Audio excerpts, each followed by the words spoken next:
there's some stories now. Give a little fact. Here's a little story of a young chap. We'll start the story when he's 4, which is kind of in the middle of his story.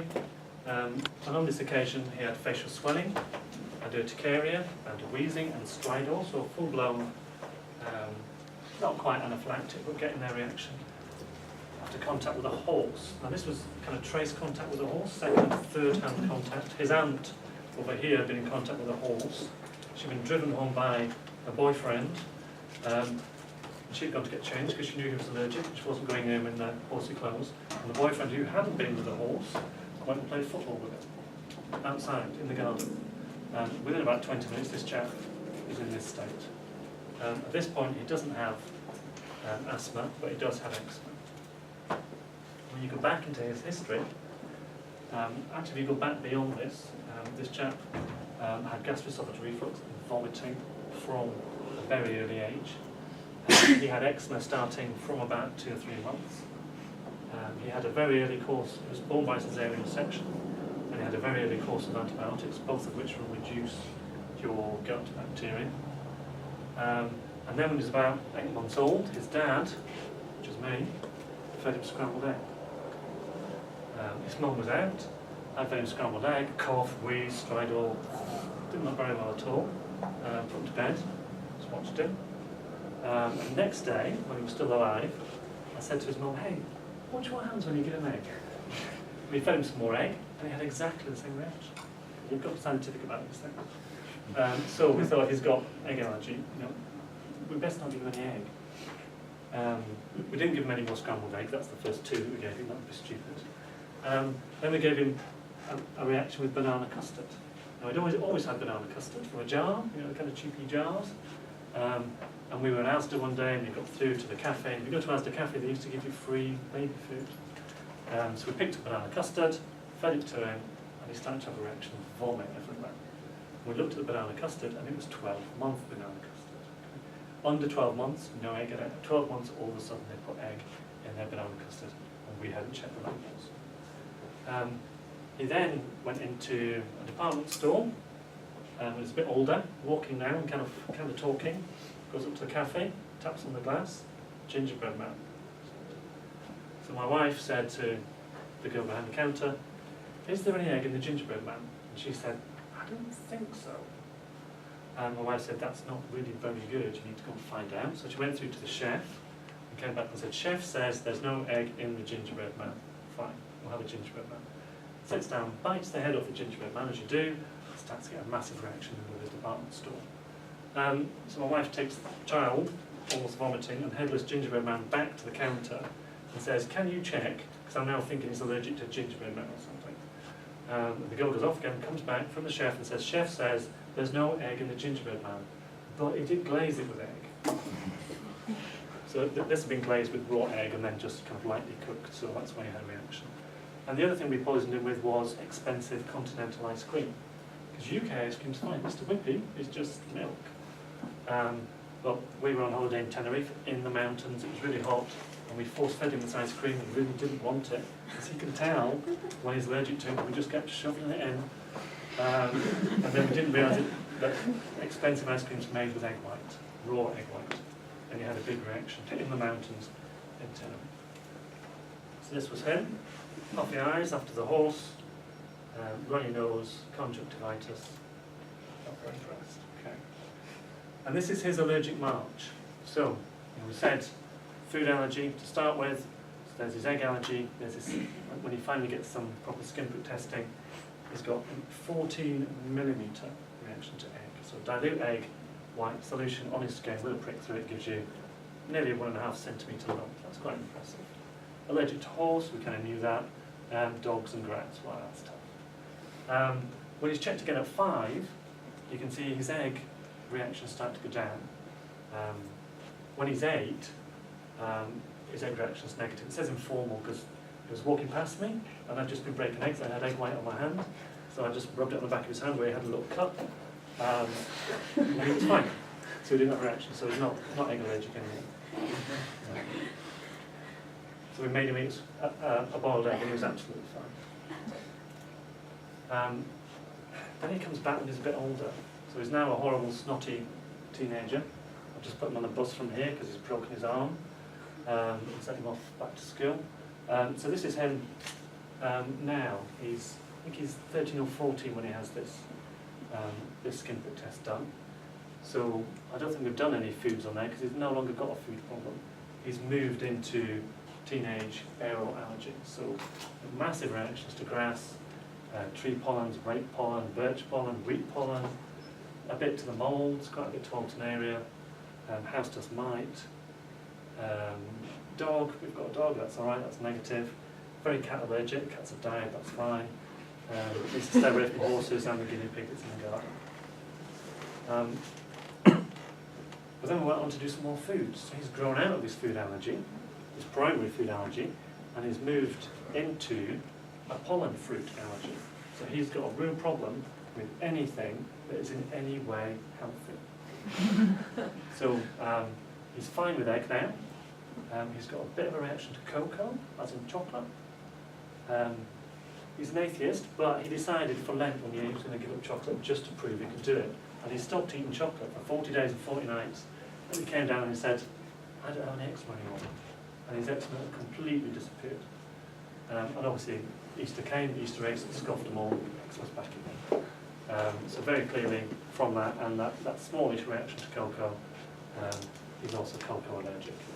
But he's got reactions to pear, orange, apple, kiwi, banana, grapes. He's had some other testing as well that includes lettuce, anything at all healthy. Potato. He came back one day and said, I don't like chips. Who doesn't like chips? That's completely balmy. So we tested him for potato, and he's potato allergic as well. So he can't eat anything that isn't in any way healthy. Okay, so learning point from him: avoidance is key. Yeah, you're allergic to it, don't eat it, don't feed it to them. And allergies get better. Sometimes they get worse again, and sometimes they get better. Time we out now. Oh, I've still got time. Okay. Talk a bit about eczema. Early eczema. You need to think about allergies. You see little kids with eczema in the first 6 months. They need to be seen for allergy skin prick testing. Particularly if they've got other kind of vague symptoms like vomiting and gastroesophageal reflux and failure to thrive, that suggests they've got an atopic thing going on. So think about allergies in small kids with eczema. It says as part of this is the nice guidelines on atopic eczema. It says as part of that you might want to trial them with an extensively hydrolyzed protein formula. So if you're milk allergic, you can't drink cow's milk. You also can't drink any of the formula milks that you can get from the supermarket, unless you drink soya. We don't recommend soya because soya is a bean. And if you give soya to small kids with allergies, you're more likely to sensitize them to beans and end up being peanut allergic later on. And soya's got phytoestrogens in them, so it's kind of a girly hormone thing, so we don't like giving it to boys. So we don't really do soya in girls under 6 months or boys under a year. So they have to go on to some kind of specialised formulas. So you get standard milk formula and you break down the proteins. So you kind of digest it a bit. It does smell as if it's been digested a bit as well. Or you can have an amino acid formula that's made up purely from amino acids. So it's exactly the same nutrients in it, just in a different form. And you can try it out for a few weeks to see if that improves their eczema. And it says there, don't do other species of milk, goats and sheep, because they're exactly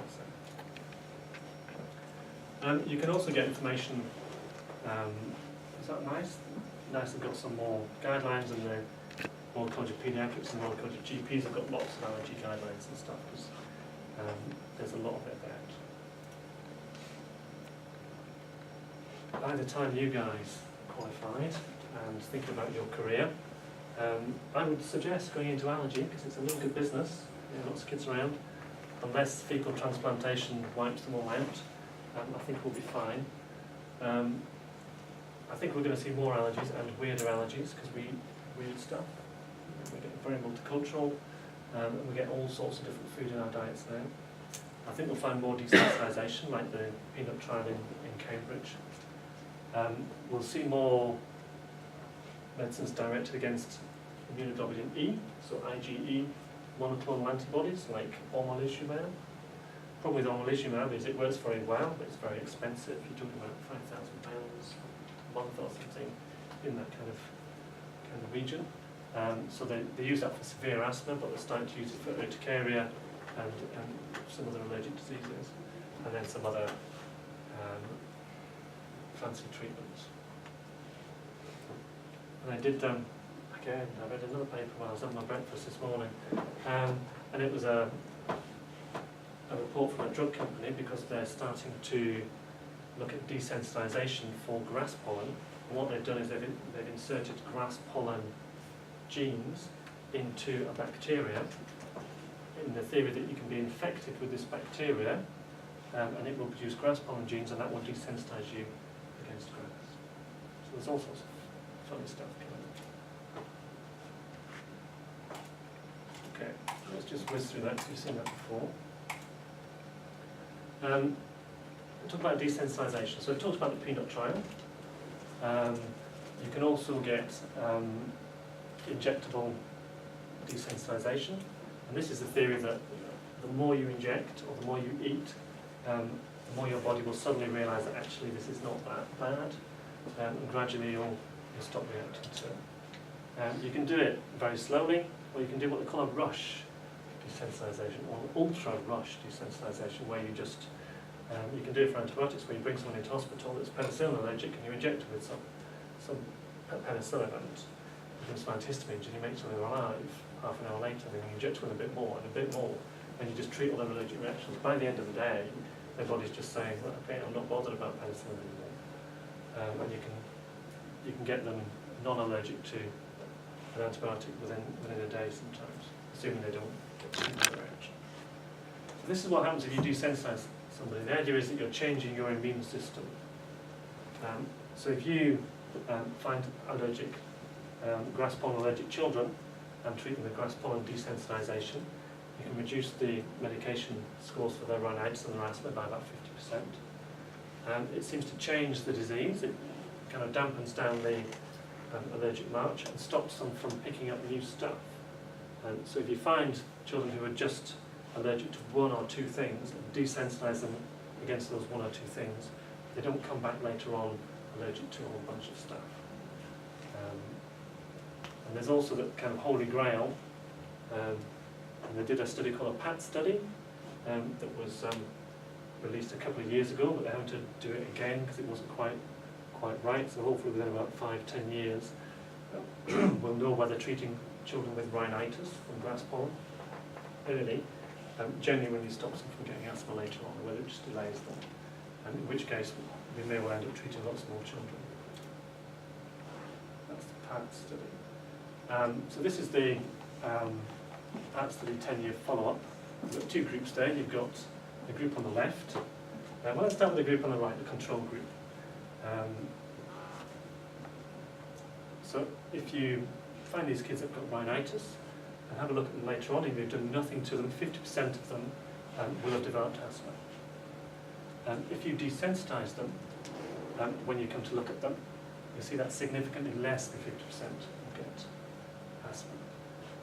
There were some issues with the conduct of the trials, and the whole thing's going to be done again, so we can't really use this as evidence, but it looks pretty strong to me. And you can do immunotherapy in various ways. You can do subcutaneous, where you inject it under the skin. I've also heard of people injecting it into lymph nodes, which always worries me because you have a reaction. How are you going to get it out? But the newer treatments are sublingual because you put these tablets into your tongue, and the theory behind that is that your mouth is designed to accept foreign proteins. Okay. So you have lymph nodes and your immune system in your mouth that's designed to help you become tolerant to stuff. Because it assumes that anything you've eaten is probably all right, and anything that comes in through your skin is probably not all right. So the immune system in your skin is more designed for producing reactions, and the one in your mouth is more designed for damping down reactions. So, for example, you can get a tablet called Grazax, which is a little parcel of grass pollen. You pop it under your tongue, you leave it there for about a minute, and you do that every single day, 3 years, and at the end of the course, you're no longer grass-borne allergic. Again, that's a bit expensive, and it's not expensive for an individual patient. You can do a whole course for about £1,000, £1,500. But if every person with grass-borne allergy in the whole UK decided that they wanted it, then the NHS would go down the pan overnight. Okay, I'll give you one more story. Here's a little chap. Gosh, how old is he now?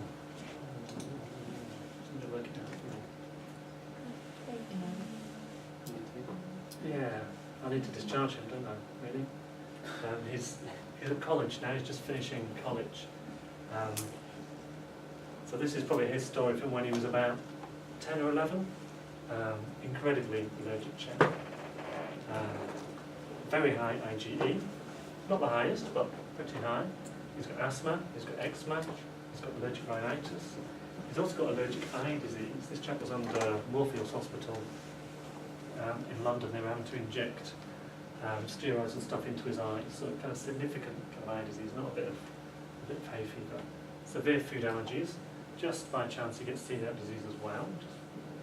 He's wheat allergic anyway, so he can't eat it, so he's not too bothered about that. He's got short stature, presumably from all the steroids and all the illnesses that he's had. And actually, after this, he's gone on to growth hormone to try and get to grow a bit.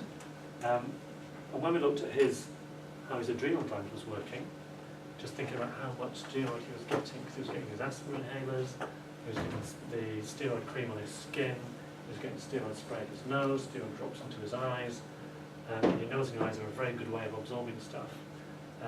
He actually had adrenal impairment, such that he was at risk if he had a gastroenteritis, for example, not responding to the properly. So he had to carry around a steroid card and some hydrocortisone with him, just in case he had a collapse. So quite significant allergic disease. My plan was to desensitise him against some of this stuff and try and make him a bit better, and that would have cost about £2,000, which is a bit of a bargain really when you consider how much money we've spent on him anyway. But it's just me having a grump. And this is kind of how much it costs. And this is a kind of classic argument. You've got to try and balance up the cost of these things with how much this patient's actually costing the NHS and how much the disease is costing him. So we sent him down to the team in London. We saw him and said, yes, we'll desensitise him. So we got his desensitisation, so that was fine.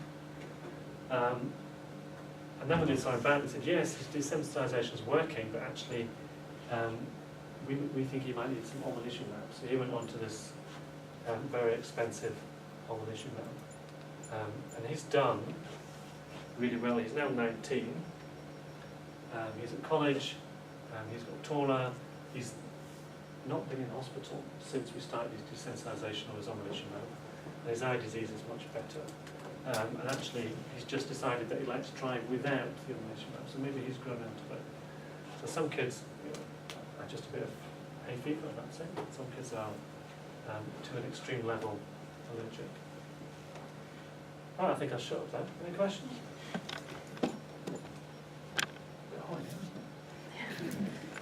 Okay, thank you all.